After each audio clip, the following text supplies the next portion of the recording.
Hey guys, welcome back to TechMan. Today, let me show you how to fix Among Us Guardian's email permission required. If you're seeing the Guardian's email permission required message in Among Us, it means the game has detected a child account and needs approval before unlocking certain features. To fix this, enter your Guardian's email address. This could be your parent or an older sibling. They'll then receive an email for Kids Web Services with a link to verify and grant permission. Your guardian must open that email, follow the steps, and approve settings like free chat or a custom display name. Once that's completed, you'll notice a cyan colored light appear in the top left corner of the game menu.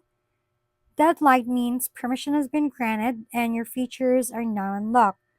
If the email doesn't appear, remind your guardian to check the spam or junk folder or try resending the request from the game settings to ensure it goes through properly. If we've been helpful, kindly give us a thumbs up and don't forget to hit the subscribe and bell button for more contents. For any questions and suggestions, comment down below.